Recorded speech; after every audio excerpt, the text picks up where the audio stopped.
Assalamualaikum warahmatullahi wabarakatuh. Nama saya Maharani Syawali, saya dari kelas 01 SAKP 003 dengan NIM 2110112000295. Di sini saya ingin menjelaskan tentang perencanaan atau planning.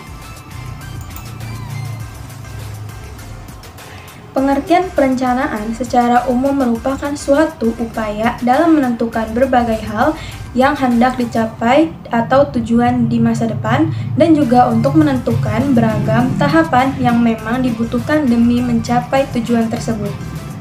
Sehingga dalam perencanaan akan terdapat berbagai kegiatan pengujian pada beberapa arah dan pencapaian. Menganalisa seluruh ketidakpastian, menilai kapasitas, menentukan tujuan pencapaian, dan juga menentukan langkah dalam pencapaiannya. Karakteristik perencanaan ada 3, yaitu yang pertama, perencanaan tersebut harus menyangkut masa yang akan datang. Yang kedua, terdapat suatu elemen identifikasi pribadi dan organisasi, yaitu serangkaian tindakan di masa yang akan datang dan akan diambil oleh perencana. Dan yang ketiga, masa yang akan datang, tindakan dan identifikasi pribadi serta organisasi merupakan unsur yang amat penting dalam setiap perencanaan.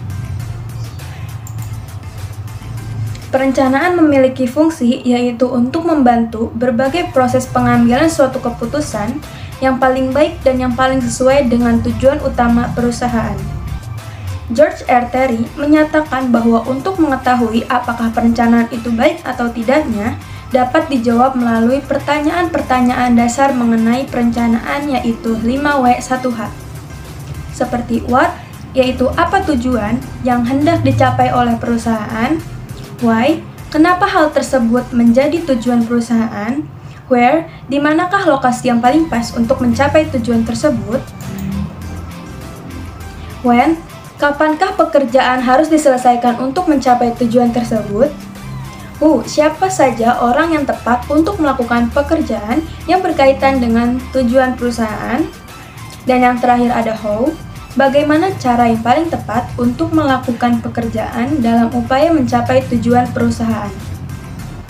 Jadi pada intinya, perencanaan ini memiliki fungsi untuk mencapai tingkat efektivitas dan juga efisiensi operasional perusahaan, sehingga nantinya bisa dilakukan upaya untuk mengidentifikasi berbagai hambatan, melakukan koreksi terkait penyimpangan secara cepat, sehingga perusahaan bisa berjalan secara lebih baik.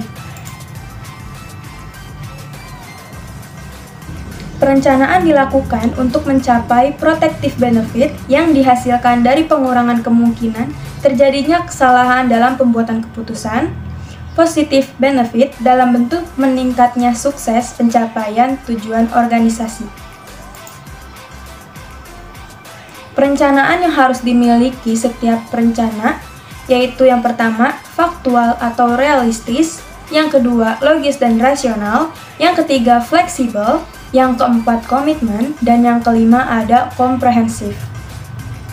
Di sini ada beberapa manfaat dari adanya perencanaan. Yang pertama, memberikan arah dan tujuan bagi organisasi. Yang kedua, sebagai pedoman untuk mengevaluasi pelaksanaan kegiatan. Yang ketiga, membantu memperkirakan peluang dan mengurangi resiko karena ketidakpastian dan atau perubahan di masa yang akan datang.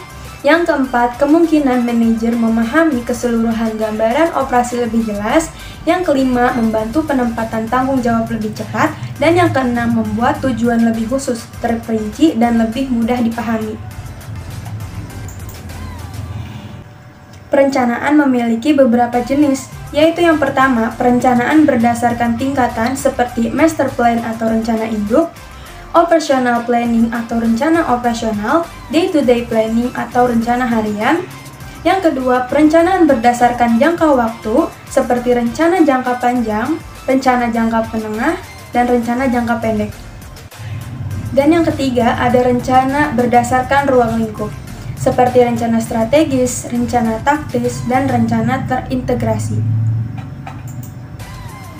Dari yang tadi saya jelaskan, bisa kita tarik kesimpulan bahwa perencanaan adalah suatu fungsi dari manajemen yang sangat mendasar, dan di dalamnya melibatkan pengambilan keputusan terkait apa yang harus dilakukan oleh perusahaan, kapan harus dilaksanakan, bagaimana cara melakukannya, serta siapa saja yang akan melakukannya.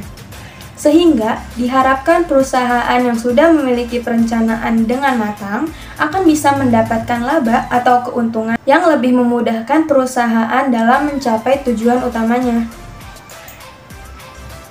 Sekian dari saya, mohon maaf apabila ada kesalahan kata atau perbuatan yang saya lakukan. Kurang lebihnya mohon maaf. Wassalamualaikum warahmatullahi wabarakatuh.